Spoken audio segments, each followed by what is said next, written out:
22. listopadu roku 1963 byla ze zdmi Bílého domu uzavřena dohoda. Dohoda mezi tehdejším prezidentem Kennedym a další neznámou osobou. Dodnes nikdo neví, v čem ta dohoda vlastně spočívala. Jediné, co se ví, je, že Kennedy ten den velice nerad odevzdal nějaký kufřík.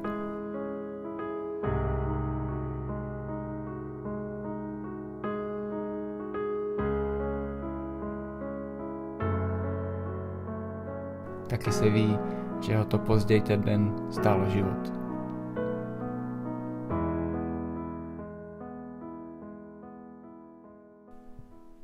Co je na tom všem ale nejvíc zajímavé, tak je to, že tam cesta našeho kufru zdaleka nekončí.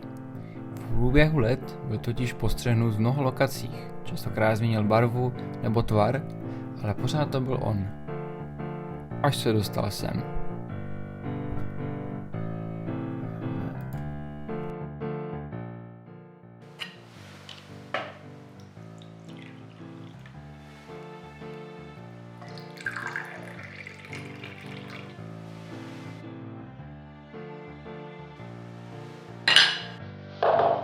Něco k pití? Podívejte se. Je mi úplně jasné, kvůli čemu tady jste. Ale dobře mě poslouchejte. Nedávno jsem byl v Číně a objednal jsem si tam rybu v takové luxusní restauraci. A ta ryba byla delikátní. A já se ptám šéfkuchaře, čím to je, že ta vaše ryba je tak luxusně dobrá? A on mě povídá, víte, naši kuchaři se tu učí vařit třeba 10 let rýži a teprve potom je nechají dělat rybu. Chápete?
Dobrý den, dámy a pánové, vítejte u sobotního přenosu. Mé jméno je Brenda Collins a budu vás provázet dnešním pořadem. Dnes se zaměříme na kandidáty, kteří zbývají nejlepší ohlasy nejen na sociálních sítích. Nyní Zdena, známá v Česku jako bába pod kořenem, kandiduje za ODS. Velkomoravská říše pro demokracii, tak zní název populární strany, která v volbách získala anticenu. V dalších zprávách.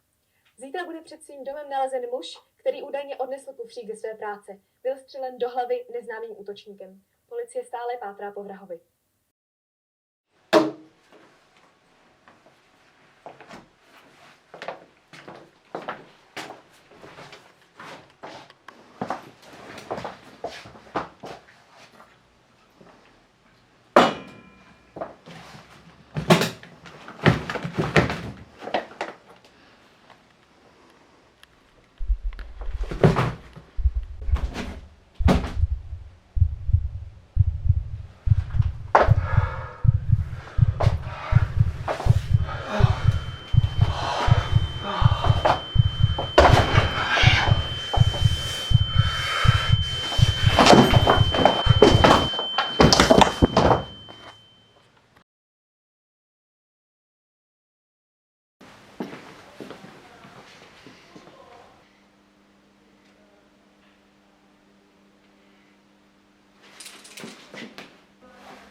Pane, kufřík jsme si to nenašli, ale máme dobré zprávy.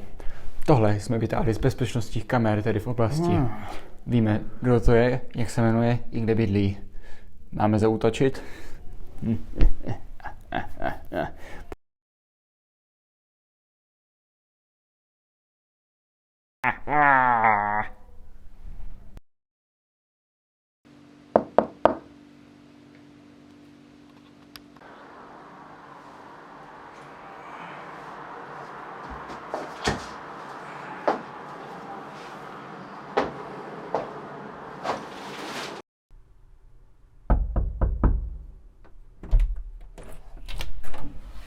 No tady je můj jednovaječný bratr.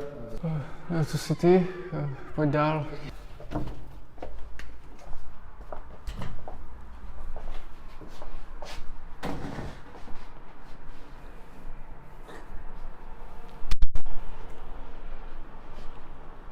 Posaď se.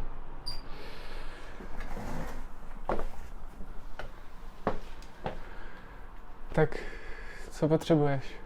Neviděli jsme tě dlouho v práci, kde se flákáš? Nebylo mi dobře, byl jsem tady doma. No a co je tady tohle? Co v tom je?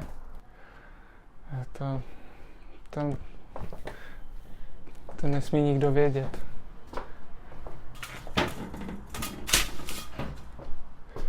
Pojď. To je taková věc, donesl jsem si to z práce. No, co víme?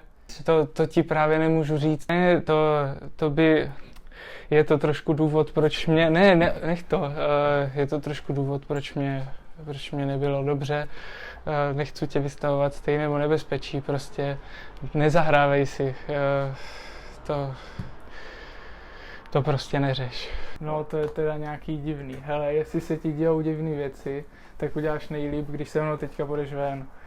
Já si ještě zapálím cigáro a uvidíme se dole. Dobře.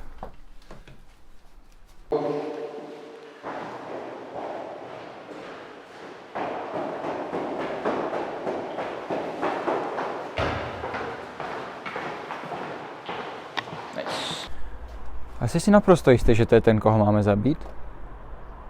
Nemůžeme si dovolit posrání, to víš moc dobře. Aha. Jo. OK, když jak je to na tebe?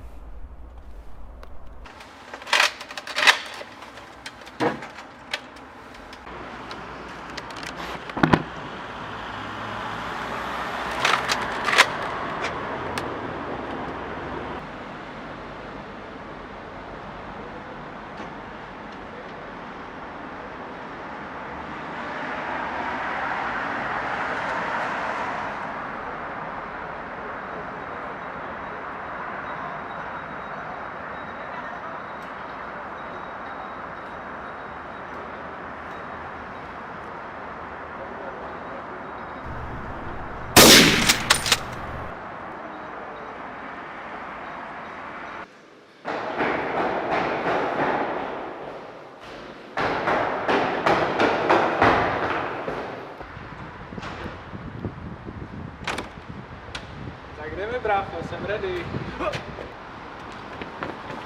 Brácho! Ne!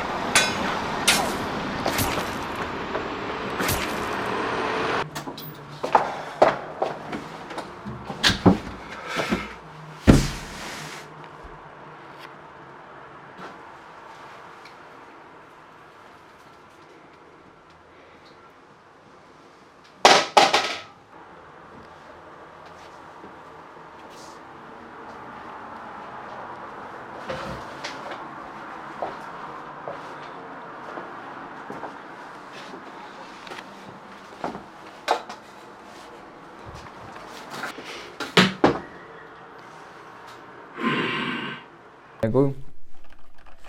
Šéfe, Co je? zabili jsme špatný.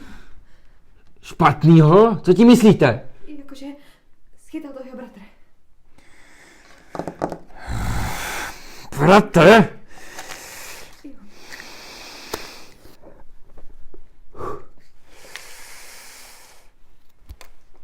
Dejte mi na telefon.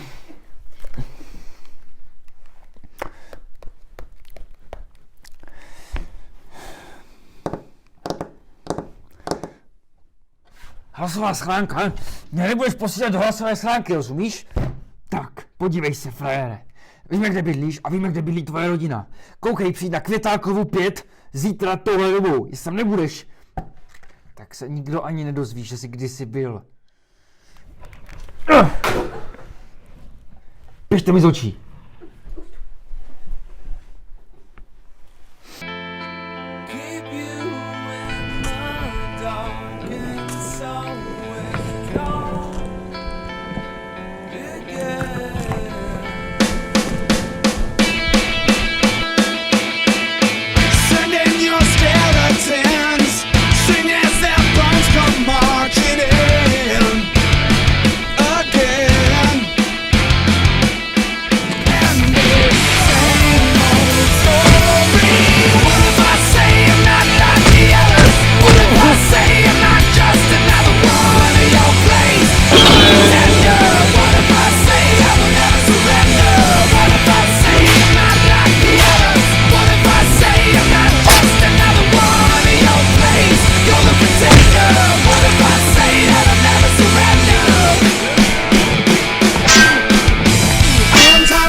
Tebe jsem nepoužil.